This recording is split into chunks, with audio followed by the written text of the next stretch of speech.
3장에 먼저 첫 번째 화폐의 의미. 화폐란 또는 화폐 공급량. 이건 재화와 서비스에 대한 지급이나 채무의 상한으로 일반적으로 받아들여지는 어떤 것으로 정의하고 있다. 즉 일반적으로 화폐라 그러면 흔히 떠오르는 생각이 지폐입니다. 지폐동전이죠. 그런데 우리가 경제학에서 이야기하는 화폐는 그보다는 더 넓은 범위다라는 거죠. 넓은 범위. 재화와 서비스에 대한 지급이나 채무 상환에서 일반적으로 받아들여지는 어떤 것. 그러니까 지폐나 동전보다는 훨씬 더 넓은 의미다. 아는 바와 같이 M1이나 M2 개념을 보면 알죠. 그 개념을 보면 소위 저축성 예금, 요구불 예금도 화폐에 범주에 넣습니다. 요구불 예금이라는 것은 은행 통장에 있는 여러분 돈은 언제든지 필요하면 화폐로 할 수 있습니다. 돈으로 인출해가 쓸 수 있죠. 그렇기 때문에 그것도 넓은 의미에서의 지불 수단이기 때문에 화폐로 집어넣고, 더 나아가 저축성 예금까지도 화폐에 집어넣습니다. 그래서 화폐는 협소하게 지폐동전뿐만 아니라 그런 전체적인 지불 수단, 넓은 범위까지도 확대를 할 수 있다라는 이해를 하고,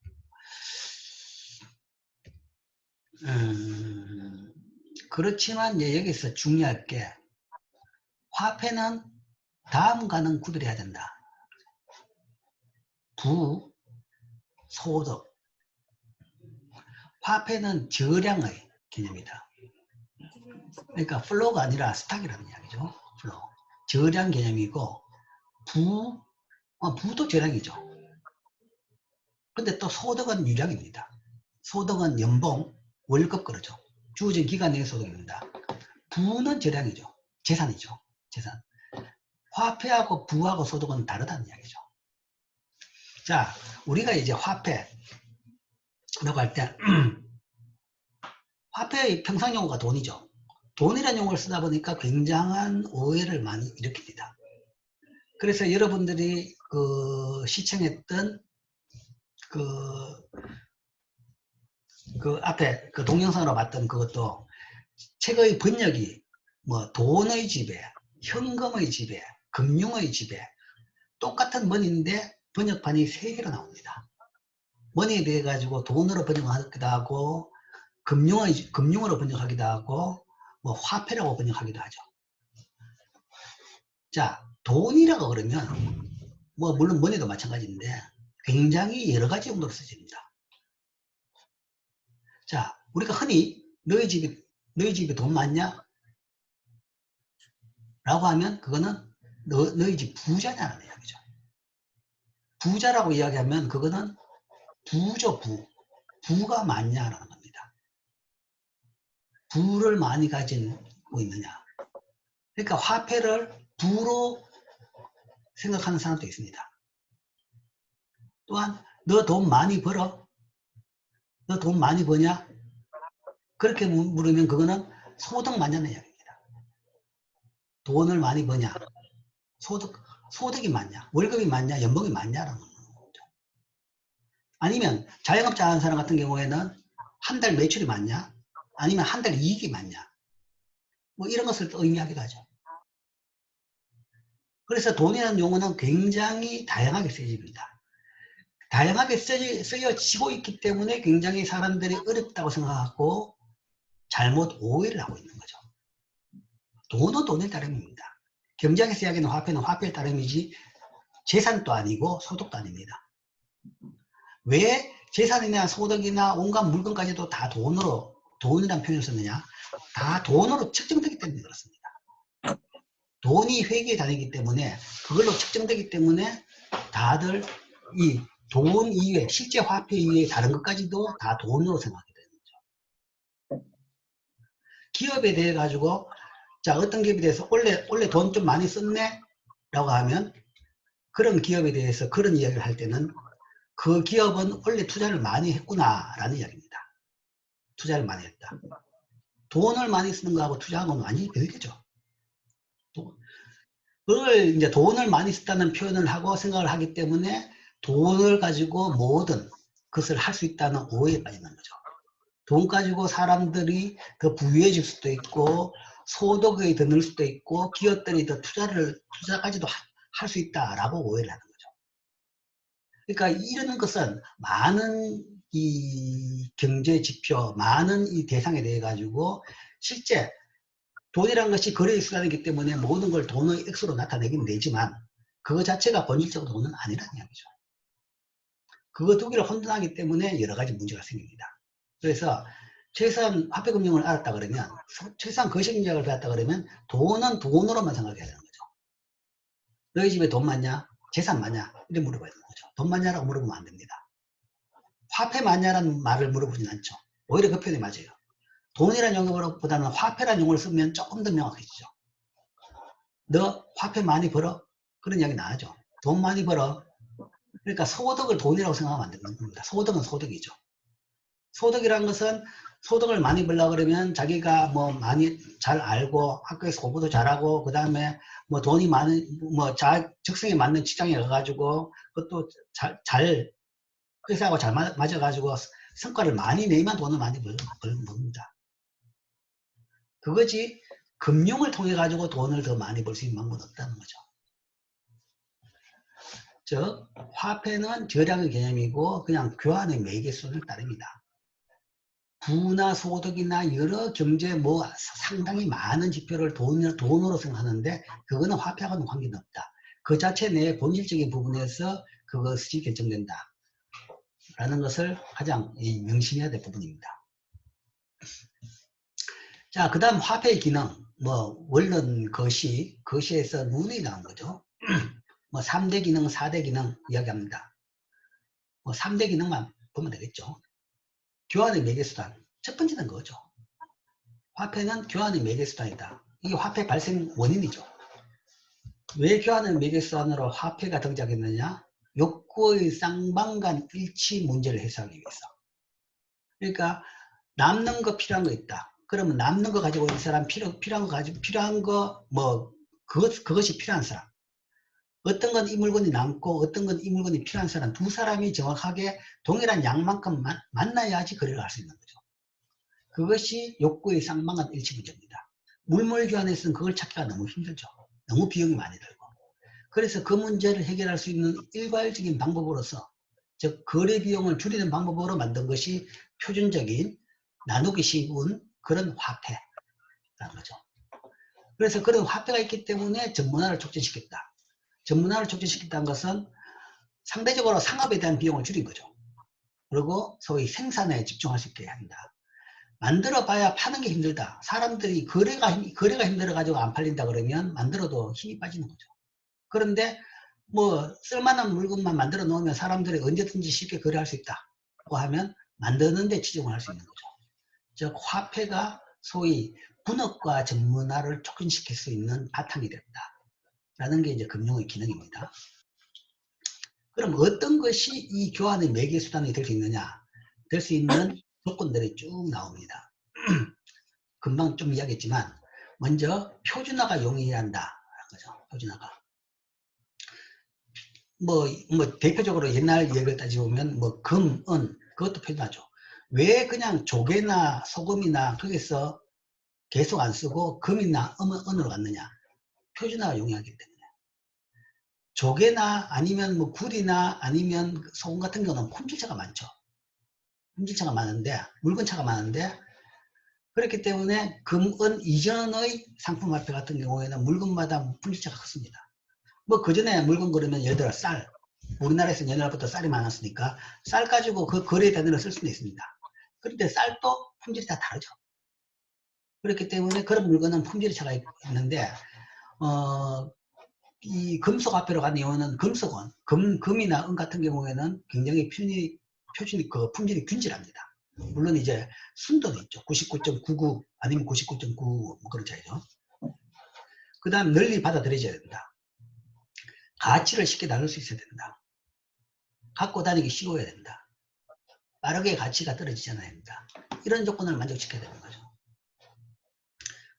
금속화폐 널리 받아들여지고 그럼 가치를 나눌 수도 있죠.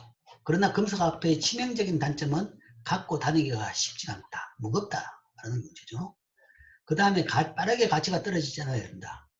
골드러시, 아까 실버러시 이런 게 한번 생기면서 가치가 떨어지더란 거죠. 그래서 금속화폐 가지고도 금화 은화 가지고도 안 되더라. 그래서 나온 것이 그 다음으로 나온 것이 소위 법화 단계, 집회 동전 단계입니다. 집회 동전 같은 경우가 자 이런 조건을 잘 만족시키는 것이다. 그렇다 그러면 지금부터 이제 화폐가 더 발전할 겁니다. 발전할 때는 다 이 조건을 만족하는 방향으로 다 발전하게 될 겁니다.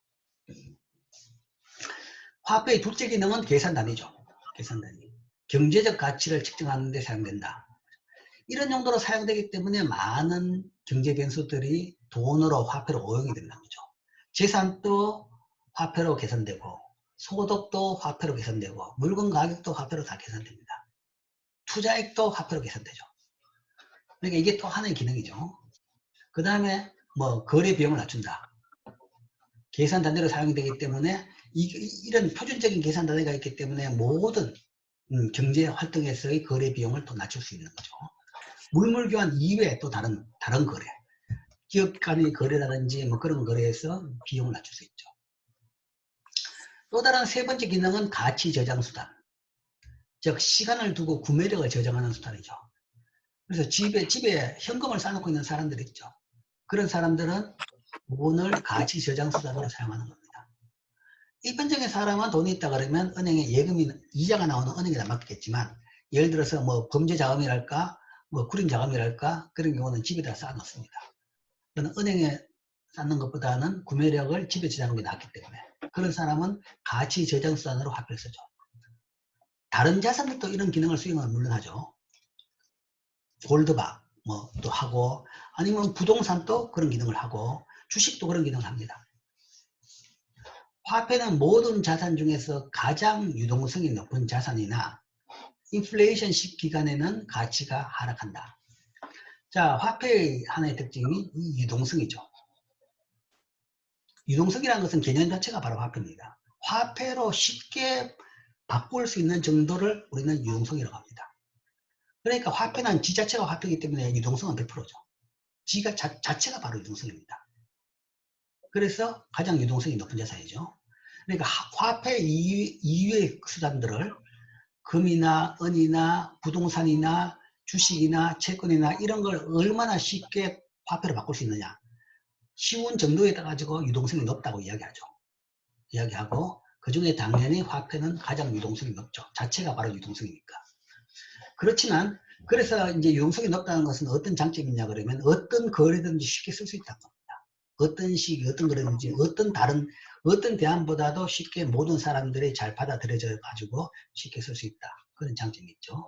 그러나 단점은 인플레이션 기간에는 가치가 하락한다.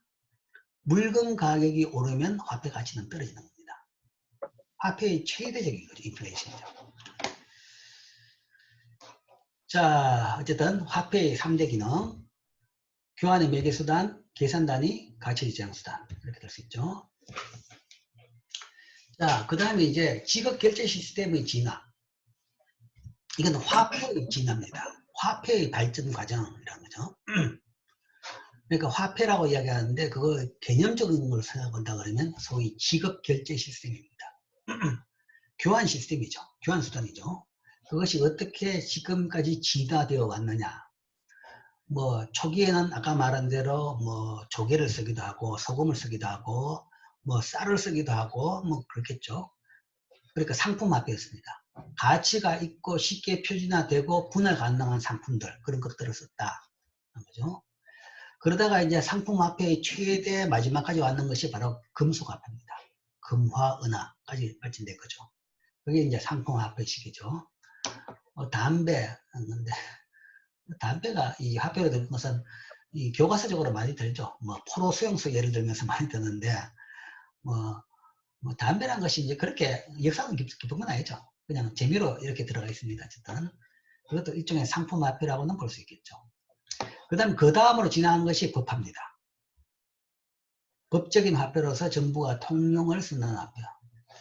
자, 제일 큰 차이는 상품화폐하고 법화의 제일 큰 차이는 상품화폐는 자체가 가치가 있는 겁니다. 자체가 가치가 있기 때문에 그냥 들고 있으면 화폐로 써도 되지만 안 쓰더라도 아무 이거에 대한 위험이 없습니다. 물론 아까 골드러시나 아니면 실버러시 같은 경우에 이제 그것도 가치가 떨어지는 그런 부분도 있지만 아주 예외적이지만 일반적으로 크게 변동은 없다. 그러나 법화는 지금 쓰고 있는 여러분의 지폐나 동전은 법적 화폐로 정부가 통용을 선언해서 하는 지폐일 따름이지만 가치는 없습니다. 본질 가치는 없죠. 국가가 가치를 보정하고 가치를 유지하기 때문에 보정이 다른 보정 없습니다. 정책적으로 그 가치를 중앙은행이 유지를 하기 때문에 그게 쓸 수 있는 거지 자체의 본질 가치는 없다는 거죠. 그게 제일 큰 차이입니다. 본질 가치는 있고 본질 가치는 없다. 지금 여기까지 발전됐죠. 자, 더 어떻게 갈 것이냐. 현재는 법화가 줍니다. 근데 지금 법화하고 전자화폐 사이에 있습니다. 이제 법화뿐만 아니라 그 외 수단들을 많이 사용하고 있습니다. 여러분들도 실제 거래에 있어가지고 지폐나 동전을 많이 안 쓰죠. 아마 여러분 쓰는 돈의 거의 한 7, 80%는 토스라든지 신용카드라든지 뭐 그런 걸 쓸 겁니다. 실제 현금은 별로 안 쓰죠. 즉 지금은 현금 법화에서 그 다음 단계로 갔습니다. 그 다음 단계가 이제 수표입니다. 수표를 발행한 은행의 계좌에서 상대방의 은행 계좌로 자금을 이체시킬 것을 지시하는 수단인데 이게 서양에서는 이 수표가 굉장히 보편적으로 쓰이는데 우리나라는 많이 안 썼어요. 우리나라는 굳이 써봐야 당장 수표 정도였는데 고액권이었을 때 고액권 대용으로 많이 썼을 따름이지 지금은 그거마저도 5만원권이 발행되고 난 뒤에는 수표의 사용이 확 줄었습니다. 아주 고액권 같은 경우 일부 사람들이 쓸 따름이지 전체적으로 용도는 크지 않습니다. 예외적이고 그 다음에 이제 전자지급결제 수단이죠. 지금 여러분들이 많이 쓰고 있는 거 온라인 지불결제 온라인으로 지급결제를 하죠. 뭐 신용카드로 온라인으로 결제를 한다든지 아니면 통장에 있는 돈을 온라인으로 결제를 하든지 그런 게 전자지급결제입니다.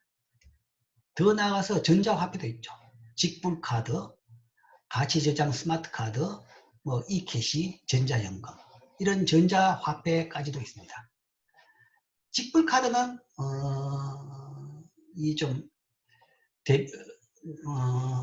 자, 이 차이도 분명히 알아야 됩니다. 신용카드하고 직불카드의 차이는 있죠. 신용카드는 한도 내에서 쓰는 겁니다. 한도 내에 쓰고 매달 결제를 하는 것이고 매달 쓰는 걸 모아가지고 그거를 신용카드 회사한테 그 쓰는 것을 결제를 하면 되는 거죠. 뭐 자동이체를 하든 뭐 직접 내든 그건 관계없지만 그러나 직불카드는 은행 통장에서 자동으로 나가는 겁니다.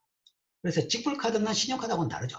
신용과 관계없습니다. 신용이 없어도 전혀 없어도 관계없죠. 은행에 있는 통장에 있는 돈만큼 빠져나가는 그것을 데뷔카드, 직불카드라고 이야기합니다. 일종의 전자화폐죠. 그러니까 직접 현금을 안 들고 다녀도 그러니까 굳이 ATM기에 가서 현금을 빼가지고 안 주고도 그냥 ATM기에서 현금을 빼가 갖다 주는 그 부분을 생략시키고 쉽게 결제를 할 수 있도록 만드는 것이 직불카드입니다. 현재 우리나라에서는 신용카드를 굉장히 많이 쓰고 있는데 유럽이나 미국 같은 나라에서는 신용카드보다는 직불카드가 훨씬 많습니다. 한 3분의 2 이상, 4분의 3 이상이 거래가 이 직불카드로 이루어집니다. 신용카드는 그렇게 보편적인 수단은 아닙니다. 그 다음 뭐 신용카드도 있고 가치저장카드, 현금카드 이런 거는 이제 뭐 좀 있죠. 이런 거는 개념 자체를 보자 여러분들 뭐 선불교통카드 정도로 생각하면 됩니다. 한 7, 8년 전, 10년 전만 하더라도 이게 한참 유행이었어요. 그래서 모네타 단말기라든지 뭐 그런 것도 있고 굉장히 유행했는데 지금 그것도 다 없어지고 유일하게 남은 유산이 현재 선불교통카드 정도입니다. 그러니까 플라스틱 카드 모양에다가 만원 충전해가지고 그냥 교통카드로 쓰면 되죠. 요즘 선불교통카드 쓰는 사람도 거의 없죠. 그냥 대부분 다 후불교통카드 쓰니까. 후불교통카드는 사실은 그냥 뭐 신용카드하고 똑같습니다. 똑같은 거고. 이런 것들이 이제 또 하나의 전자화폐 개념이죠. 자, 이 쭉 나가는 과정을 본다 그러면 이 나가는 과정을 보면 또 나오겠지만 최근에도 변화가 굉장히 많았습니다. 그러니까 한 10년 전에는 이 부분 전자화폐가 굉장히 늘어나면서 이제 지급결제수단으로 현금에서 그 다음 단계로 이게 뭐 차지할 것이다 라는 그런 예상도 많았고 주장도 많이 나왔습니다. 그런데 거의 다 고사해버렸어요. 그때는 이제 세계적인 금융회사들, 비자, 마스터카드 같은 데서 아니면 또 모네타 같은 회사에서 자기들이 이런 걸 통해 가지고 화폐를 발행을 시도를 했었죠. 근데 통용이 안 됐어요. 엄청난 투자를 하고는 다 돈이 날아가 버렸습니다. 그러니까 이런 것이 새로운 아이디어가 그렇게 쉽게 시장에 적응이 안 되더라는 거죠. 어쨌든 이런 식으로 가면서 가는 방향이 옛날보다는 현금을 덜 쓴다. 그래서 우리는 현금 없는 사회를 향해 나가고 있느냐라는 것이 하나의 질문입니다. 현금 없는 사회. 현금 없는 사회에 대한 예측에는 수십 년간 있어 왔으나 아직 결실을 맺지 못하고 있다. 그죠? 현금 없는 사회에 대해 가지고 수십 년 전부터 이야기가 있었습니다. 그래 될 것이다. 거죠. 그러니까 뭐 아까 말한 대로 뭐 선불 카드라든지 그런 것들이 다 현금 없는 카드 사회입니다. 신용카드 마스도 그것도 현금 없는 사회가 되는 셈이죠. 현금 없이 그런 걸로 되느냐. 자, 이제 그게 어떤 의미냐고 하면 그 뭐 암호화폐, 화폐 발행에 대해 가지고 아까도 얘기했지만 관심을 가진 사람은 화폐 발행을 통해 가지고 돈을 벌기 위해서 그렇습니다. 종이 쪽에 돈 찍는 게 몇 푼 안 되는데 그걸 뭔가 5만 원씩 받을 수 있다. 그러면 찍어내면 그만큼 돈이 된다. 그게 주조 차익입니다. 세뇨리지. 그게 탐나니까 화폐 발행권에 대해 가지고 많은 탐을 냈는데 현금 없는 사회가 된다 그러면 화폐 발행이 없죠. 현금이 발행 안 됩니다. 그러면 세뇨리지가 없어져요. 주조 차익이 없습니다. 그럼 화폐 기능이 뭐가 남아있느냐? 회계 단위밖에 안 남아있습니다. 회계 단위. 현금 없는 사회가 된다 그러면 화폐 단위는 그냥 숫자의 따름이죠. 숫자의 단위로 쓸 따름입니다. 실제 돈을 가지고 있는 사람은 없고 거래도 안 하고 할 필요도 없는 거죠. 그러니까 여러분들도 현금 없이 살 수가 있어요. 요즘은 그게 그렇죠. 나도 현금을 들고 다니다가 드디어 현금을 안 들고 다니는 것은 택시비를 카드로 결제할 수 있는 순간부터 이제 현금 안 들고 다닙니다. 필요 없죠. 옛날에는 그래도 택시 타가지고 돈은 혹시나 이제 집에 올 때 뭐 그 택시가 필요하면 그때 돈 내려고 돈을 갔는데 그것마저도 택시가 신용카드로 받게 되니까 현금이 필요한 겁니다. 거의 뭐 한 달 내내 현금을 쓰는 일이 없게 그렇게 살게 있는 거죠. 그렇게 되면 결국은 화폐라는 것은 회계 단위밖에 안 남는 것이고 아까 말한 주조차액, 세니어리지는 없어지는 거죠. 자, 전자화폐는 장표에 근거한 지급결제 시스템보다 편리하고 효율적이다. 장표 시스템이 사라지는 걸 막는 몇 가지가 있다. 그러니까 이게 전자화폐가 굉장히 그러니까 이거는 좀 더 넓게 봐가지고 우리가 지금 아까 이야기하는 그런 전자화폐는 아니고 신용카드 정도로 생각합시다. 신용카드 같은 거라든지 아니면 뭐 토스 같은 걸 쓴다 그러면 훨씬 편하다는 얘기죠. 자, 돈을 받고 주고받고 그 사람돈 주고받는 게 불편하고 그것도 없고 제대로 받든지 따질 필요도 없고 그 다음에 코로나 때문에 더 심각해졌는데 돈이 엄청나게 더럽다라는 이야기가 많이 나오죠.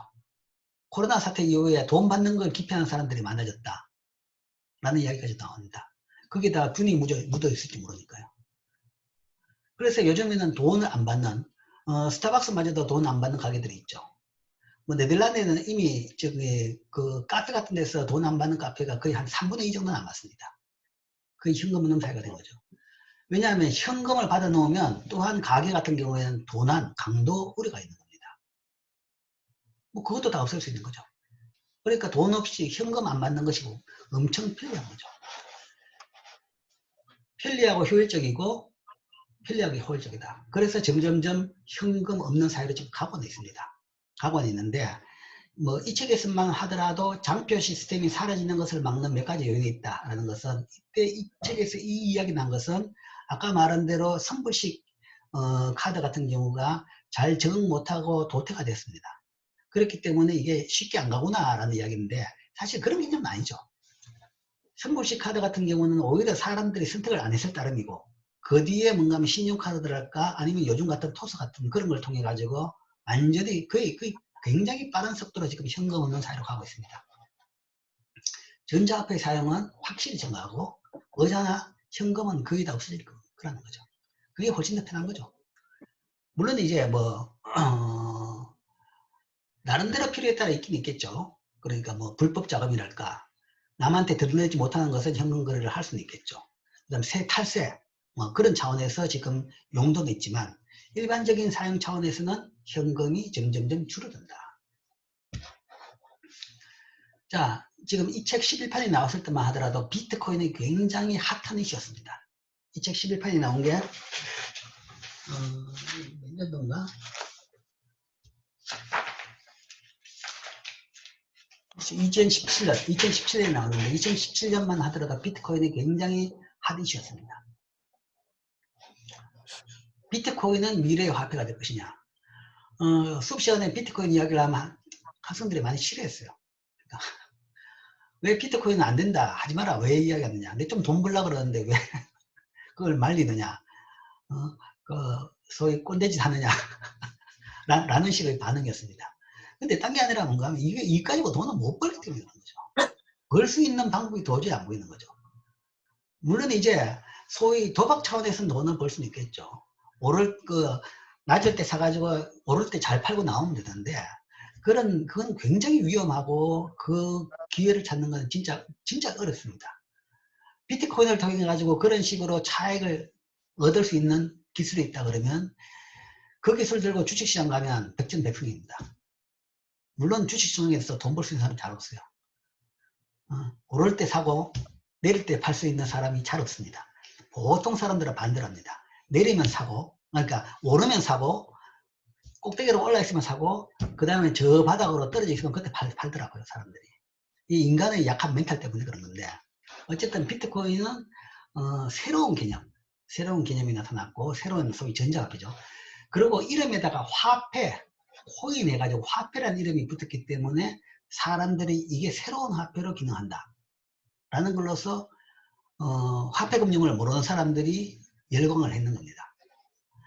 뭐 거기다가 또 소위 새로운 IT 기술을 바탕으로 해서 마이닝이라는 거, 그 다음에 아주 신비로운, 누가 발행인지도 모르고 신비로운 마이닝을 통해 가지고 그게 나온다, 문제를 풀어가 나온다.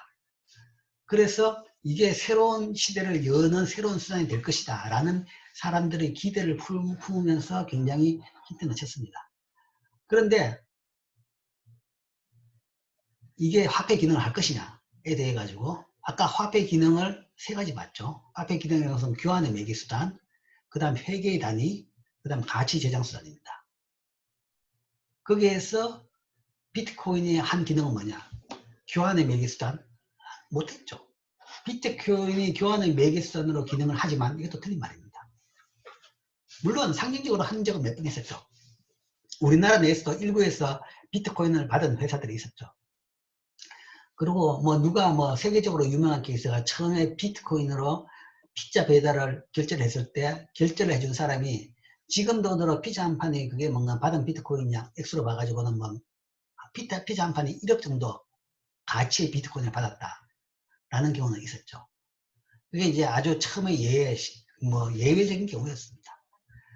대부분 비트코인이 그렇게 인기를 거두는 이유는 세계적인 돈 세탁 차원에서 많이 활용되는 겁니다. 그러니까 불법 자금, 마약, 아니면 무기 거래업자들이 국가 간에 거래하는 데서 그게 제도권 내 시스템을 빌리면 그건 당장 들키니까 현금 들고 다니기는 너무나 힘들고, 그래서 비트코인을 활용했습니다. 그 과정에서 비트코인의 유용성이 있어가지고 꽤 그 레퓨테이션을, 명성을 얻었던 거죠. 얻었던 건데 실제 교환 매개수단으로는 거의 기능이 없습니다. 왜냐하면 가치 변화가 너무 심해가지고 도대체 주는 사람도 내가 이거 정액을 제대로 주냐, 너무 많이 주는 거 아니냐, 받는 사람도 내가 지금 받아야 될 돈을 그대로 받는지 알 수가 없는 거죠. 받을 때하고 실제 그걸 뭐 현금화할 때하고는 또 가격 변동이 너무 심한 거죠. 그렇기 때문에 교환 매개수단으로 기능을 못하고 회계단위 가치수당 저장수단으로도 기능을 잘 못하더라. 교환 매개수단으로 기능을 못하니까 당연히 회계단위는 못 쓰죠. 못 쓰고 가치저장수단으로 뭐 일부 사람이 했는지도 모르겠죠. 그러나 안정적인 가치저장수단이 되지도 않는 거죠. 그래서 미래의 화폐로서 역할을 하지는 못할 것이다. 자, 화폐라는 것은 제일 중요한 것은 그 화폐의 가치의 유지입니다. 화폐의 가치 유지. 누가 발행했느냐가 중요한 것이 아니라 가치가 계속 유지되느냐.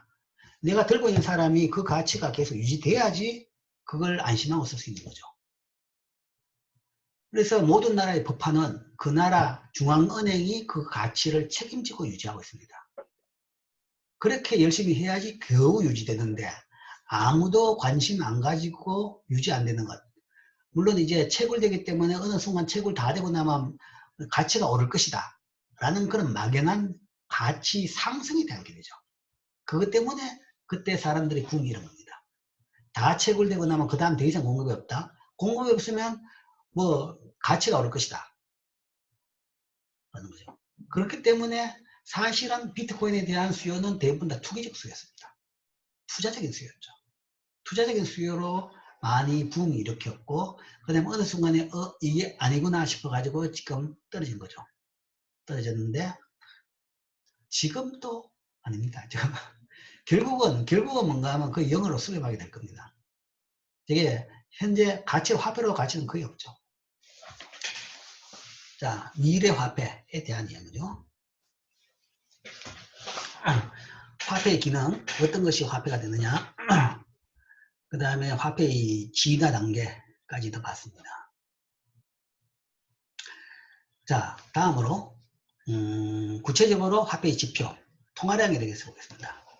통화량의 지표로 통화량을 어떻게 측정할 수 있느냐, 어떤 자산을 화폐로 분류할 수 있느냐. 아까 이야기했죠. 화폐란 것은 지폐나 동전뿐만 아니라 지급 결제가 가능한 넓은 범위의 금융산업까지 포함시킬 수 있다. 그죠? 거기에서 그 범위를 어디까지 할 것이냐에 따라 가지고 용어가 달라집니다. 즉 유동성의 개념을 이용한 통화량의 측정. 유동성이 가장 높은 것은 화폐, 지폐하고 동전입니다. 지폐 동전이고, 그 다음 거기서 유동성이 그것보다 조금씩 떨어지지만 가장 유동성이 높은 순서대로 포함시켜가면서 화폐의 범주가 넓어집니다. 흔히 많이 쓰는 가장 유동성이 높은 것은 M1입니다.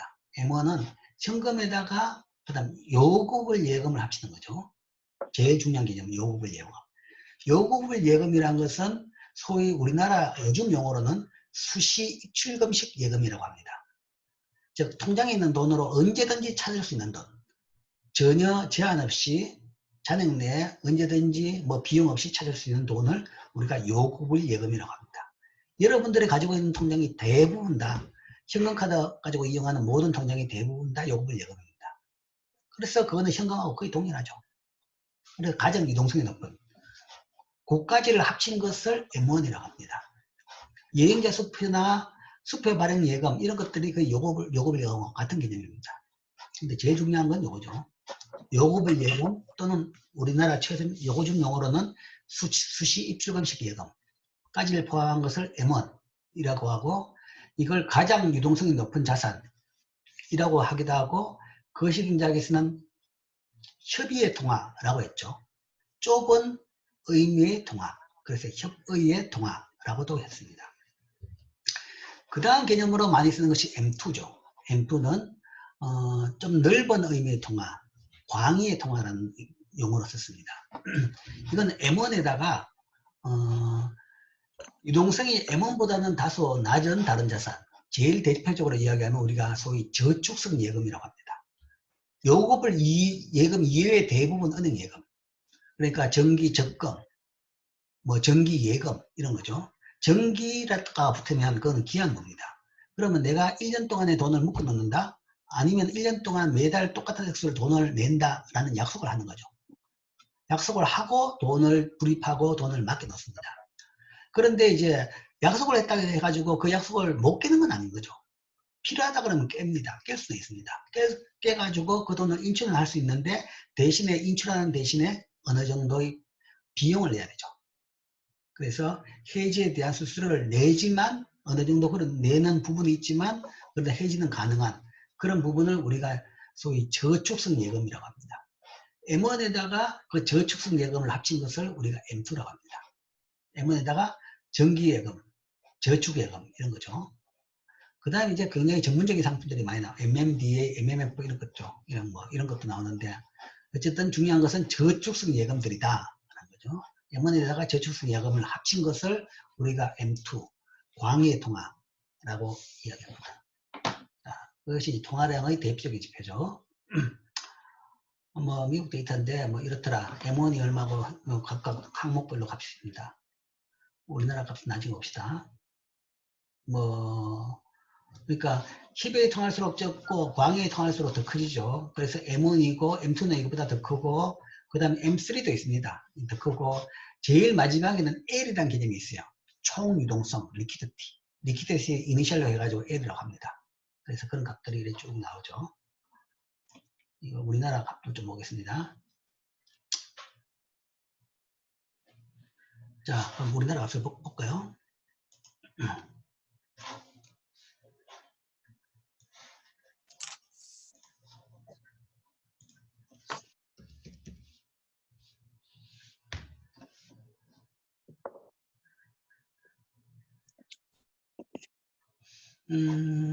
봅시다.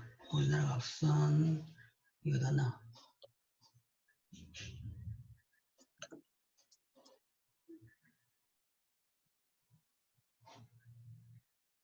갑자기 이 바뀌었다.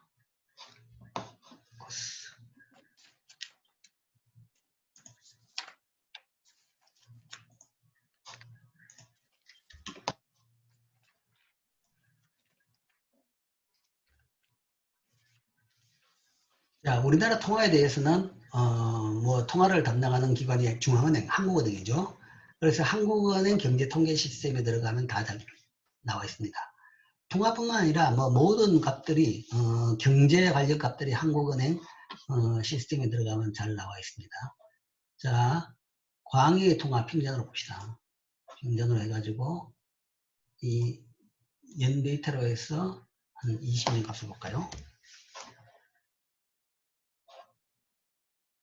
M1 원원통화 이렇게 보죠.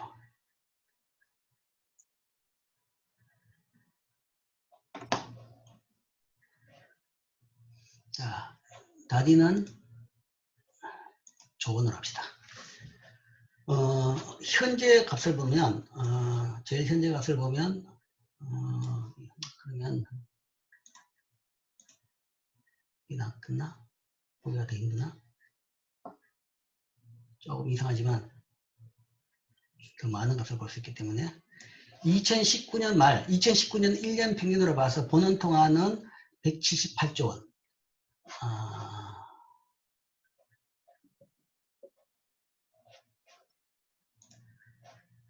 한 개 더 넣읍시다. 제일 관심 있는 게 화폐 발행액이죠. 그래서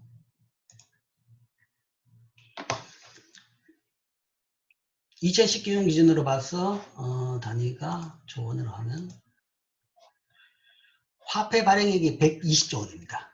120조 원. 그러니까 지폐가 발행액, 동전은 사실 몇 푼 안 돼요. 5만원권이 제일 많죠. 대부분 5만원권이고 만원권. 지폐 발행된 게 120조 원 발행되어 있고 그 다음에 M1이 876조 원입니다. 그 차익이 이 차이가 소위 저축성 요금을 예금이라고 보면 됩니다.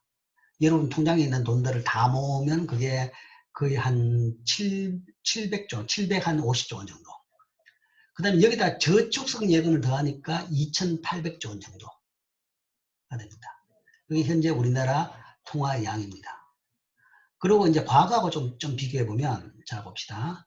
쭉 해가지고, 이게 좀 더 길면 좋은데. 어쨌든 제일 최근에 지금 120조 원이죠. 120조 원인데, 이게 최근에 급격히 늘었어요. 자, 2000년대 보면 18조, 19조, 22, 23, 24, 25, 26, 28, 29. 즉, 2008년까지 별 차이가 없었어요. 매년 조금씩 늘죠. 그런데 언제부터 확 늘었냐? 2009. 여기서 29조에서 32조. 그 다음에 40조, 45조 팍 늘죠. 자, 이때부터 돈이 화폐 발행액이 갑자기 늘어났습니다. 갑자기 늘어난 이유는 신사임당 할머니가 이때 등장했습니다. 5만원권. 5만원권 지폐가 등장하면서 이때부터 돈이 화폐 발행이 확 늘었습니다. 그래서 실제 딴 이유 없이 화폐 발행이 갑자기 이렇게 늘었다 그러면 이거는 뭐 학자들의 인플레이션 걱정 때문에 당장 특단의 조치를 요구할 때입니다. 돈이 갑자기 매니 저랬냐면 저게 저만큼 인플레이션이죠. 그러니까 뭐 여기에서 예를 들어 가지고 뭐 여기 뭐 25조에서 50조 되는데 이게 7년밖에 안 걸렸죠. 7년 만에 배가 됐습니다. 7년 만에 물가가 배가 올라야 되는 거죠. 근데 안 올랐죠. 7년 동안 물가가 한 10몇 프로밖에 안 올랐습니다. 이 왜 그러냐? 5만원권 고액권이 나오면서 그렇단 거죠. 그런 건 통화량 발행된 만큼 인플레이션은 발생하지 않고 그 발행된 것들이 기존에 있던 딴 것을 대체하면서 퇴장됐다고 이야기합니다. 기존에 있던 거래되던 수표, 그러니까 10만원짜리 수표를 대부분 대체하고, 사실은 그 목적으로 5만원권을 만들었습니다.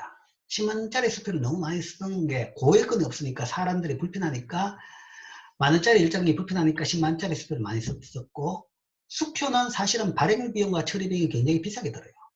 찍는 것도 돈이 들고, 그 다음에 나중에 사진을 찍어가지고 다 가지고 있어야 됩니다. 문제 생기실 경우에 어떤 그 문제 해결을 위해 가지고 보관 비용도 엄청나게 많이 들고, 그래서 그걸 없애기 위해 가지고 고액권을 발행했습니다. 그래서 요즘에는 10만원권 수표가 거의 다 없어졌죠. 없어지고 5만원권으로 대체됐습니다. 그 다음에 또 10만원권 수표를 통해 가지고 퇴장됐던 그 숨겨놨던 돈들이 다 5만원권으로 대체가 됐습니다. 왜 숨겨놨느냐? 소위 뭐 부정자금 아니면 뇌물 같은 것을 옛날에는 그 뭐랄까 신고는 안 되고, 그러니까 사용했던 구권 10만원 수표를 많이 썼습니다. 그런데 그런 것들이 다 없어지면서 요즘에는 현금으로 하면 되니까 훨씬 더 간편해진 거죠. 그래서 다른 용도로 일반적인 거래 용도가 아니라 소위 저장 용도 차원으로서 많이 수요가 일어나면서 화폐 발행이 이렇게 많아졌다. 그 다음에 이 M1, M2가 이렇게 됐다. 자, 이게 현재 우리나라의 현황입니다. 자, 그 다음에 통화량 지표로 우리나라에서도 지금 세계 모든 나라 마찬가지입니다. 어떤 통화 지표를 사용하느냐? 1980년대 초까지만 80년대까지만 해도 M1 지표를 썼어요. 그런데 90년대 와가지고는 다들 M2 지표를 옮겨갔습니다. 옮겨갔다가 지금은 더 이상 통화 지표를 사용을 못하고 있습니다. 자, 어떤 통화 지표를 사용한 것이 좋냐에 대해 가지고는 문제는 이걸 사용 못하는 이유는 이 두 개가 단기에 다른 방향으로 움직이더라는 거죠. 금융상품이 굉장히 다양해지니까 예를 들어서 통화량의 변화는 실제적인 시중 유동성의 변화는 없는데 M1에 있던 돈이 M2로 확 가고, 그러면 M1이 줍니다. 갑자기 M1 돈이 M2로 가면 M2는 변화가 없어요. M1 돈이 빠져가지고 소위 저축성 예금으로 가는 거죠. 그러면 저축성 예금 M2 속에는 M1이 포함되어 있기 때문에 요구불 예금이 저축성으로 갔을 따름이지 M2는 변화가 없죠. 그러나 M1은 주는 걸로 나타납니다. 그러면 M1이 주는 걸로 봐가지고 중앙은행이 유동성 부족이다. 그래가지고 돈을 퍼붓다가는 인플레이션이 생기고 나쁜 영향을 미치게 되는 거죠. 그런 식으로 이런 계정 간의 변화가 심하더라. 그러니까 금융상품이 요즘 굉장히 발전하고 다양해지고 돈이 많아지고 하니까 그런 변화가 많아가지고 이 통화량 가지고는 경제지표의 경제정책의 어떤 지표로 사용하기는 굉장히 어려워졌습니다. 그래서 요즘에는 주로 통화정책을 이자율 중심 정책을 하죠. 정책금리. 이자율을 통해 가지고 통화정책을 합니다. 뭐 미국 달러는 어딨냐 이렇게 돼가지고, 미국 달러 같은 경우는 이게 독특하죠. 세계통화죠. 이게 이제 발행액으로 보면 미국 달러는 1인당 4,000달러씩입니다. 지금 미국 국민으로 봐가지고. 그럼 미국 국민들이 깜짝 놀라죠. 미국 국민들이 평균 가지고 있는 달러는 1인당 100달러도 안 가지고 있어요. 뭐 아주 고액 자산가들은 좀 가지고 있겠죠. 그럼 나머지 3,000달러 이상은 다 어디 갔느냐? 외국인, 범죄인, 범죄자들 이쪽으로 가지고 있다는 거죠. 외국에서 많이 가지고 있고, 또한 많은 돈은 범죄자가 가지고 있는 겁니다.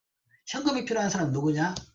신용거래가 아니면 은행을 통한 기관을 통한 거래가 싫은 사람들, 탈세라든지 범죄자가 있는 거죠. 거기에 지금 많이 가 있습니다. 이건 뭐 참고로 볼 것이고. 자, 이상에 대한 내용이 통화, 화폐에 대한 내용이었습니다. 자, 질문. 자, 마지막 출석 체크를 합니다. 다 들어오기 바랍니다.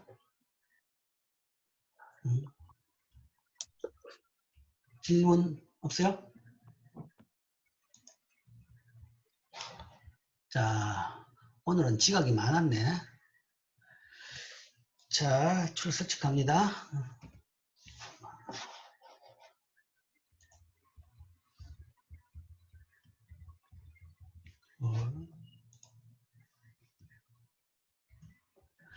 그리고 마지막으로 과제에 대해서 1장, 2장 과제는 지난 시간에 공지를 못 해가지고 어쨌든 이번 주 금요일까지 제출하면 됩니다.